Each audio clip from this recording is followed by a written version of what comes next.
Hello,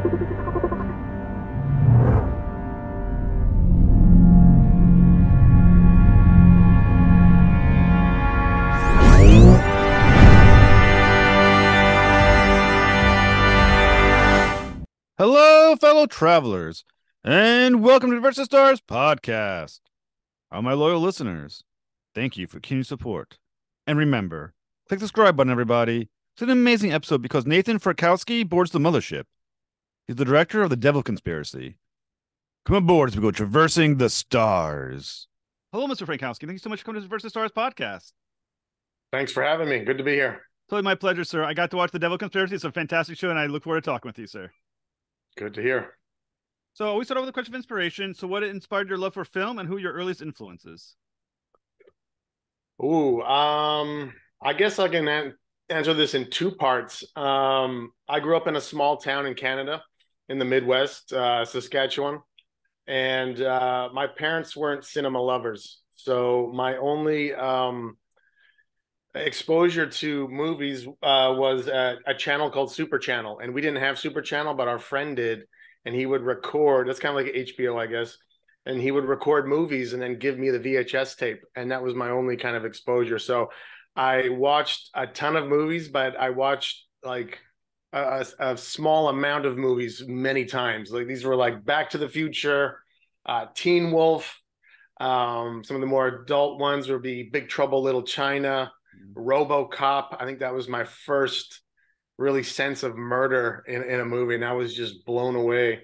And then Goonies and Gremlins, and Indiana Jones, kind of very adventure based. I love that kind of stuff, and there's some creature feature in there stuff I love. And then once I went to film school, I had a film school in my hometown.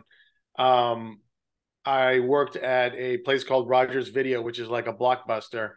And the other guy who worked there was kind of a cinephile, and he was also going to the film school, and so he knew my filmography was limited, and so he put me through my own crash course, of Coppola, Tarantino, the French New Wave, Dogma '95, Scorsese, Kubrick, all these films. So kind of he put me through my own kind of regiment of films that really opened my eyes to a new kind of not as commercial, but just impactful cinema, I would say.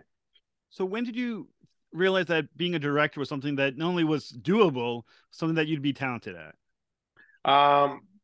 Doable was probably like if I was intelligent, I probably wouldn't have got into the movie business, because there's no reason to think where I was from at the time. I grew up in the 90s. And there was no filming in my town. There's just no reason to think that someone with my background and where I grew up and my grades should ever get into it. What happened was I was in school, and the only good thing I was good at was writing stories. And so that was kind of my I would get feedback from teachers in a positive loop. And so I kind of explored story making. And then I found a book about the making of Dick Tracy in our school library. And I was fascinated with this world you can create on a stage. And it's like a painting, when it's fake on the outside. When you look through the lens, though, it's this whole new world. And I was so excited about how you could travel to these spaces just by creating sets and camera angles. And so that's really what cemented my desire to be a director. I didn't really take a course until I got into university. And then I didn't know I was good. I'm a slow learner, I think. And so I think people in my film school were doing a lot better than me. The problem was I needed to get the bad stuff out. I needed to make content. And in the time when I went to film school, you had to rent film cameras or these big old video cameras. It took a lot of time. You just couldn't just go shoot a bunch of stuff and edit it. You had to rent out the editing suites. So it wasn't until I got out of film school and got a digital camera that shot on mini DV and Premiere Pro that I just started to shoot and edit, getting all this terrible stuff, finding out how to work with actors, which was very difficult. mostly because I just used the people that were around me for short films, and then just keep hitting it and going after it, and studying films, why they work, reading up on directors, seeing how they work with actors. I always had the video or the cinematography side down. I would do a lot of music videos and stuff. So visually, I think I was quite astute. But when it came to performances, that's probably where I lacked. And so what helped me overcome that was talking to actors, going to acting classes. Um, and when I grew up, or when I was in my 20s, I moved to Los Angeles, and a good group of actor friends who none of them had made it, and they wanted lots of content to do short films, and so we would just create short films, and we would work with them, even on weekends before we were filming, just going over there and hashing out scenes. Just becoming actor friendly really helped kind of take me to the next level. So you're now the director of a film called The Devil Conspiracy. How do you get involved with the project? A producer reached out to me, and he was the writer producer, and he had been working on this story for quite a while. And when he sent it to me, I think it was he had like 6 or 7 different drafts. The one that I read was really big, and it was like $50 million big. And so I was kind of confused, do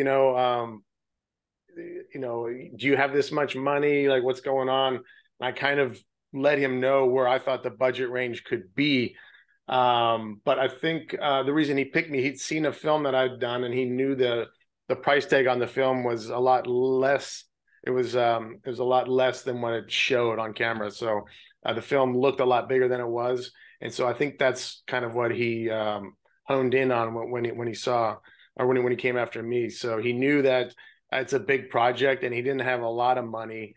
But that's how I originally was involved. I was a little bit hesitant because I love the genre, but I'd never done anything like that in the horror fantasy. But I moved it more into the adventure side, I think, and it was a tough tone for me. I didn't understand the tone, and so I've done some like biography based films before, and so my first kind of pass trying to make sense of the script, I was like trying to make it more Exorcist, where it was like real kind of a real possession story, but I just kept banging my head against the script. The script didn't want to be that. It wanted to be this fun, wacky adventure. And so finally, I just said, what about a crazy Marvel type Constantine movie, where it doesn't take itself too seriously. And so that's, once I got that in my brain, I was able to process the script through that, and then take it to the next level. We still had issues with the size of it. And so working with the writer producer, I was able to kind of shrink some scenes down, kind of maybe say this can be for the sequel if it ever happens, and focus in on what matters and what's exciting. And then also deciding to film in Prague was a big way that we could make it look a lot bigger than what we spent, because the sets there and the actual locations, the castles, I mean, those are all there. You don't have to build them. They look amazing. And they're very film friendly there, so they let us film. I mean, the cool thing is, if I read correctly, the film was actually ended up being budgeted at $5 million. Is that correct? Yeah, and in Prague we only spent maybe 3,075,000. So the other million and quarter was for all the editing process and the visual effects, which took a couple of years, just because the first VFX budget that came in was like $2 million. We didn't have 2 million. We had like 750. I called a visual effects supervisor I'd worked with before. He works in Asia and does a lot of Netflix Asia stuff. And so he was like, I think I can do this. We're just going to have to, minimize some of the effects and also throw it around to a couple houses. So we did one in Finland, which was great, and then one in Singapore, and then one in New Mexico. And those 3 different houses handled the effects, which, for the money, I think turned out fantastic. But yeah, I think like 5 million just under was like the total budget. Yeah, I got to watch the movie with my wife, who we both really enjoyed it. And I think Oh, good. the thing we both agreed on was that it doesn't look like a $5 million film. It looks a lot more expensive. The sets are amazing, and I maybe I'm just not familiar with the area, but I couldn't quite tell if there's some of the sets were CGI backgrounds or they were actually on location sets. I mean, it looked that impressive. Good. I tried hard to blend whenever we have the VFX to match the real environment. Some of the big wide shots of the stronghold, what we called, where the baddies hang out. That was a model that was built. But our exterior shots within the gates were all shot in a place outside of Prague called Telch, I believe. And then they had kind of an old castle there that we used, and it had the courtyard scene where they take the girls in. That was very hard to find, and it needed to be specific to certain things. The doors that was actually built by our production designer to match that space. So our production designer did a fabulous job. His name is Andre, and part of the reason it looked so expensive was because of him and the DP. They have great talent in Prague, and so we were able to exploit them as much as we could. And I think one of the coolest sets, and I assume this was all CGI, was the parts that take place in hell. I imagine that was all CG backgrounds and that wasn't set anywhere. No, so they wanted me to shoot on a stage with green screen, and I didn't want it because I wanted it to feel vast. And I knew that once we got to the post process, money seems to disappear, and then everything's kind of shrunken down. So I wanted to get as big on camera as I could, and I was banging my head like how to do this. And then we looked at some artwork by Gustave Doré, where he did some artwork on Paradise Lost, and I think Dante's Inferno. And but it looked cold. It wasn't the fire and hell brimstone devil with a pitchfork. It was cold and kind of edgy mountains. And so brainstorming with my production designer, he took me out to a rock quarry. And I was like, this is it. Let's film here. We have to film at night. We just threw a big old giant light box in the sky, kind of gave it this even, ominous light. And then we did set extension. So once you look above the rock quarry, then we'd added some stuff that makes it look surreal. But that way, everything that the actors touch when they run, the distance that they see the demons coming, that's all real. And so I love when actors can interact with environments. So it was important to me, and also interact with other creatures. And so all of our zombies were done with prosthetics. They weren't CGI creatures. And I think some of the cool ones, like am I pronouncing right? Mamone. Am I pronouncing the name right? Which character was it? The demon in hell. Is it Mamone, or it was the one that first he approaches Michael when he's in hell. Oh Like yeah, the leader. yeah. What's his name? Yeah, I thought it was Mamone, but I might be saying it wrong. And No, it was a biblical name for a demon. Let's see if I can find it. But that outfit he was wearing was pretty cool too, huh? Yeah, like I said, that's one of the things where, like I said, I thought it was it looked better, but more expensive than it obviously was for the budget. And I was wondering, was some of it also the lighting you were using? Was it that was it mood, or are you trying to like cover a little bit because of budget constraints? For the darkness of it? Yeah. Yeah, it was a little bit of both. I wanted hell to be very dark, and that way we could save on VFX because we didn't have to show everything, but also just to have it tough to what you can see down there. And I wanted it to feel cold. That's why we added weather and stuff down there as well. But yeah, I think it was just more of a tonal thing. I think the film, it does come off dark, but when we color graded it, we pushed it to the limit. I have read some complaints, and I think if it came off too dark for some people, it might have been the projectionist in the theaters. But usually at home if you're watching it. But yeah, I think we pushed it right to the brink of darkness. But a lot of it is get that darkness feel. The demon's name was Mammon. Man, at least I knew I got the spelling right. I couldn't in my head figure out how to pronounce it because, like I said, I'm really bad with names. Name for a demon. and like I said, and the other thing I think me and my wife both agreed on is that having experienced what you shot in for Hell, we wanted to see more of it. Was there a version of the script that was even more in Yes. how it was shown, and what was in the original and what was made for the film? We had to kill a lot of our babies, so to speak. And in hell, we had some. So when Michael first, not Michael, but well, yeah, Michael, when he's in the priest body, when he first lands in hell, not at the beginning of the film, but when he goes looking for his brother, there's a thing that we called the Hell Lake, and it was basically a lake of blood, and he was supposed Ooh. to land in there, and then he would be attacked by zombies in this lake. And the theology behind all of that was we had these hell zombies down there who were kind of normal people. They were like the kids you see there, and the more they hang around in hell, and if they start to eat other people's blood, that's kind of the sustenance down there, then they turn into those zombies. The only way to avoid turning into a zombie is not to partake in the blood. So you'll always see, in that version of these hell zombies hanging around this blood lake, and drinking blood. And usually they would, we had skulls that they would dip in and drink out of it. So that was a big thing. We also had more scenes and kind of fighting in hell, which we had to pull out.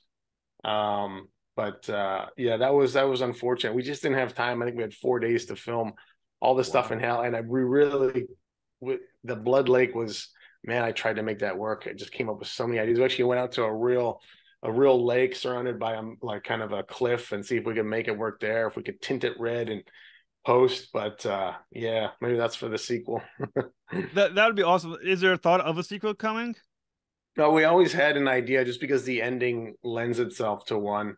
I know the writer would love to do it. The idea is this child now with both good and evil within him. What choice will he make? It's kind of the ultimate. And if anyone's had kids, they know, they kind of look at their kid that way, is like, this kid has the potential for both good and evil. Is it how we raise them, or is it their DNA that chooses the path? And like I said, I keep saying, but me and my wife really did love the movie, and it kind of had some like, I think in my head I was thinking it reminded me a little bit of some aspects of like a movie that I also love, like The Prophecy, which is how they view the theological questions. And I think the theological question that the film poses for quite a bit of it is also fascinating, because it centers around, as we've been mentioning it, Michael and his pursuit of Lucifer, who he chained. And for most of the movie, I don't know if I'm giving away too much, but he's under the impression that he's doing it without the permission of God. He's doing it on his own. He's like lone wolfing this thing.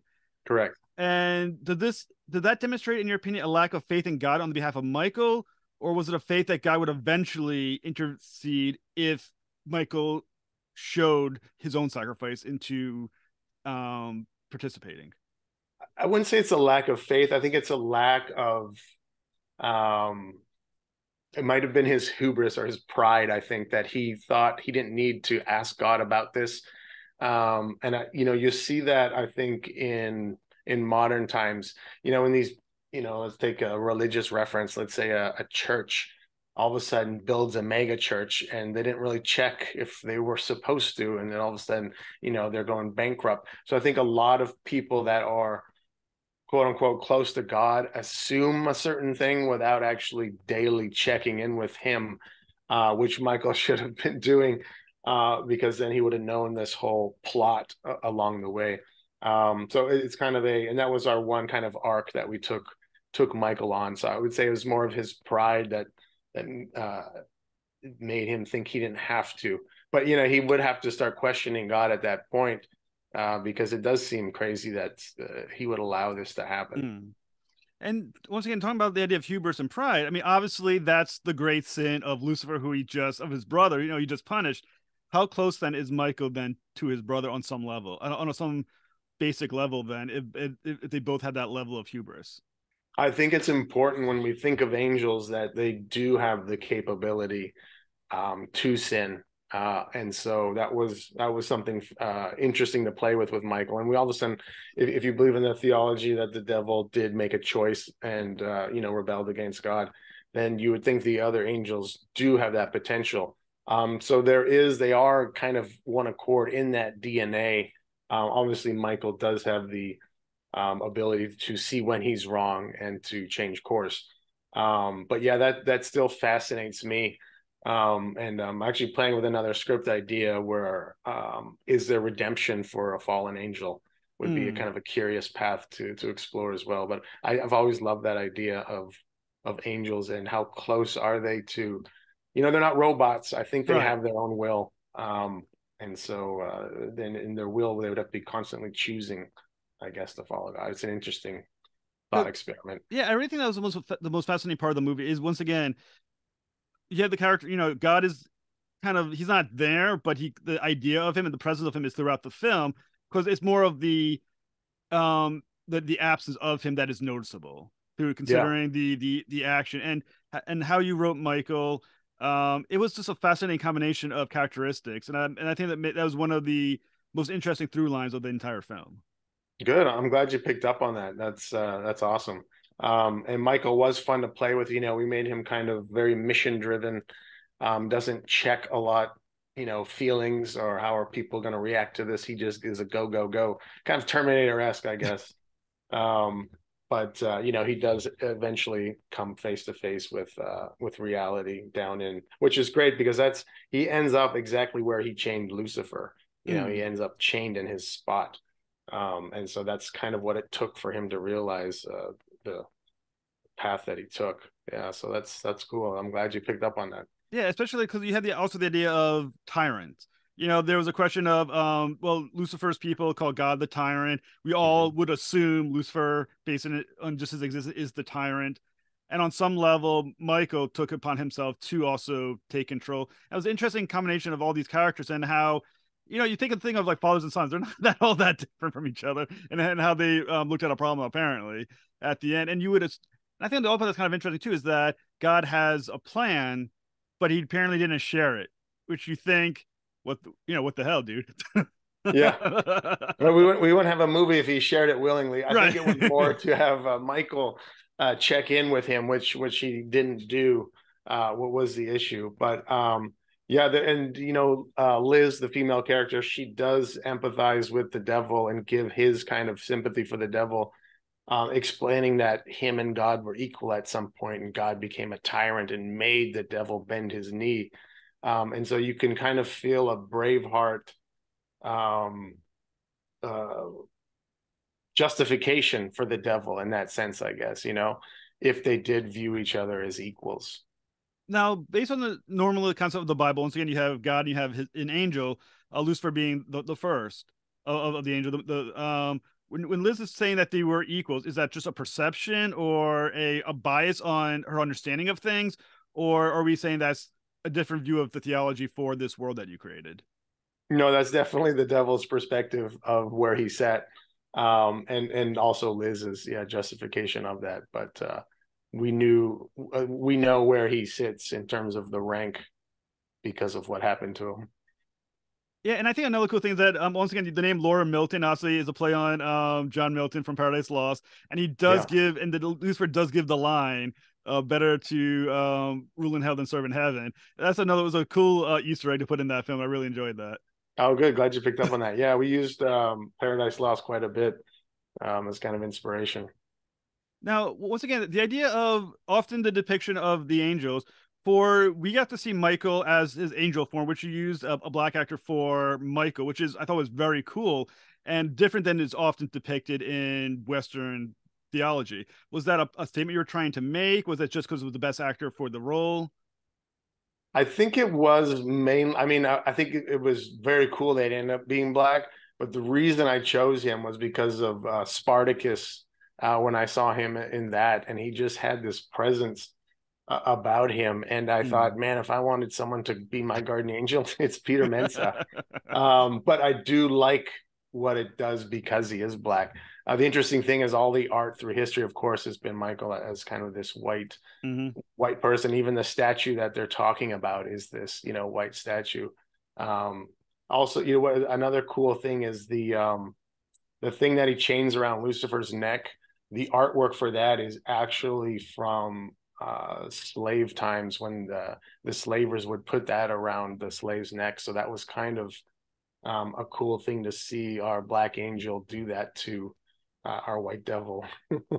Well, I think what's really cool, and I think that version of Michael, I'm probably not the only one who wanted to see more of that because he was so badass. I know, yeah, yeah. I wish. And I think, if we did a part two, we would definitely have more Peter Mensa in there. So, in your opinion, for a view of motivation, do you think Michael did what he did because he wanted to save humanity more, or do you think he wanted to defeat his brother more? What do you think the primary objective to him? I think at the start, it's probably to defeat his brother. And also remember, he viewed it as his job to keep him chained there. So if Hmm. anything got in that way, um, that would be on him. So he didn't want to be viewed as kind of a guy who screwed up. He's kind of the warden in charge of this prison. And if he hears rumblings of a breakout, he's going to want to be the one to check in. Obviously he does, view humanity through God's eyes too. So he would have that love for human that God does. And we mentioned earlier, Laura Milton is once again a fantastic character. She's actually, in my understanding of her character, she's basically was an atheist in the film. And she's also the chosen, apparently by God and Lucifer on some level. Is her arc one of more of faith then, or finding faith, or is it more of defiance? Well, I think it's hard to go through what she did and not have an epiphany of faith at that moment because it's so physical. Um, I think for her, and this was a part that because scenes got cut and some of the background never got in there. I think we just had to use it as exposition. But her past was that she did lose a child once, and her husband, and so it was playing. That's why the devil thought he picked her because he knew that she wanted this child, and he could kind of guarantee a mother that will take care of him through that. But also God wanted to use this as redemption. Take something that was spoiled and turn it around and give a gift. And so that's kind of where God's choice. And he also knew she was strong enough to go through this and still come out at the end and win because she did have the demon baby inside of her, which did overtake a few times, but she was able to crawl back. It kind of also, I feel like her story and Michael parallels a little bit. In other words, they both, in some ways, Michael doesn't lose faith, but defies what God would want, and Laura is defies as far as going losing faith, and they're both these strong characters that both combat Lucifer in that way. Was that an intentional parallel between these two characters? Definitely, and we play that parallel. When he's in hell, she's in on Earth. So we always wanted that parallel to stay in force. I would say Michael does come close to not losing faith. He always knows God's there and God's position, but he might be losing faith in does God know? Maybe God's losing faith in humanity to let this happen. Mm. I think that's in Legion, that movie, and I think in Prophecy that's kind of the thing that they use that Yeah. God is losing faith in humanity, so he's letting these things happen. That might have been a place where Michael would go. Plus, he's stuck in hell, and he's like, "Why am I down in here?" Even though he's the one that jumped into the human Right. body and then went into hell himself. He's the author of all his pain. I like that. I do love again mention the prophecy. I thought the first movie was fantastic. Prophecy when they had I think the Christopher Walken is like he doesn't talk to me anymore. I was like damn, and it's like the same thing with like Michael. Like shit, that's got I think they said in the movie. Can you imagine your entire existence is based on your faith in God, and then it just isn't there anymore? It's like what the hell do you do about that? Yeah, And you no, kind of that's see great. Michael being the same situation where because you would assume once again the idea of God what does it say? Does it suggest that God then didn't know what Lucifer was able to then do, or did he want it to happen, or did he not care at that moment, or however you want to phrase it? Yeah, so the way I look at it is every time the devil goes to kick something, he's gonna stub his toe, and this was the ultimate toe stubber. He knew that, so in kind of the bigger picture, this guy knew the devil would take the bait and go after the DNA of Jesus. Now, it's important to realize it's not Jesus, that's the DNA of Jesus. It is still some kind of a holy DNA, but it's not the spirit of Jesus. That's something different. But the devil likes to masquerade, and he likes to take everything that God did and twisted it. So of course he'd like to take the physical body and jump inside there. But what he didn't realize was this DNA is a special spiritual DNA that can imprison him, lock him inside. So it's like a reverse possession almost. which is the worst hell for the devil to be.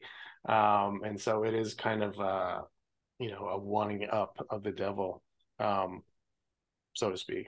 I really like that part, and my wife reacted the most to that scene where they introduced the idea of the cloning.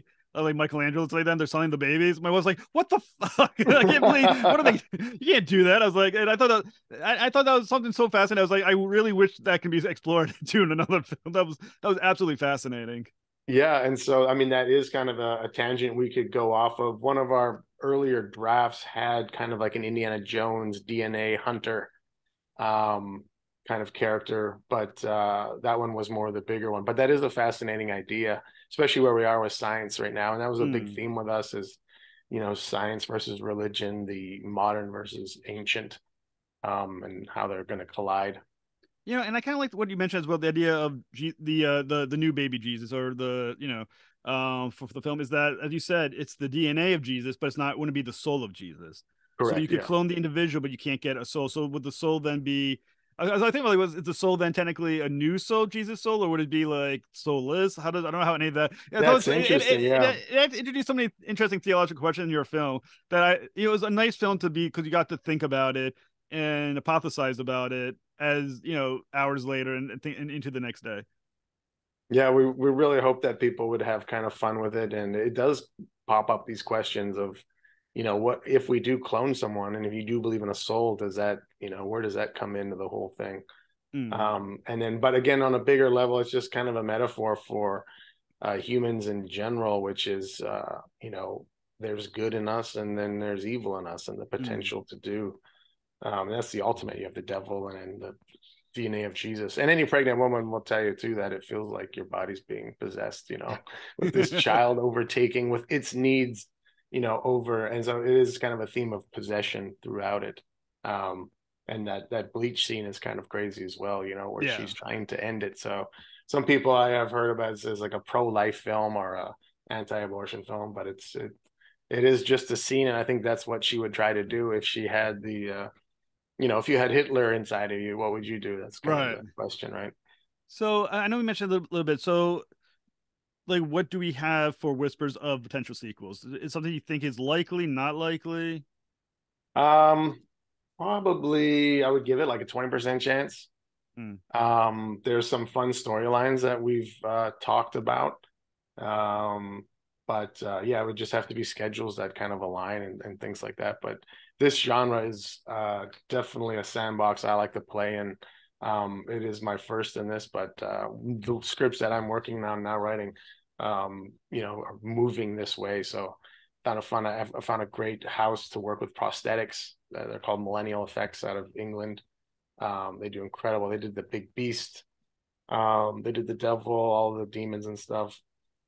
Fantastic, and the visual effects too. But the good thing about the visual effects is it's an additive, and that's the way I like the film. Is it's never the full feast.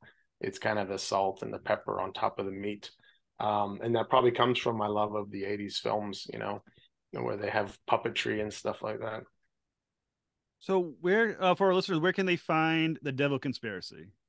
So it is out on digital now, which is iTunes, Voodoo, and Amazon, and I think anywhere Google or all those. And then I think in the summer it moves to a streamer, which I believe is going to be Hulu. I just don't know the date yet. All right, Mr. Frankowski, it's been an absolute honor to speak with you, sir. And like I said, you made a fantastic movie, and I want to thank you so much. Thank you very much. I'm glad you enjoyed it like you did, and intellectually you was able to grasp it. Thank you so much. Have a Thank you.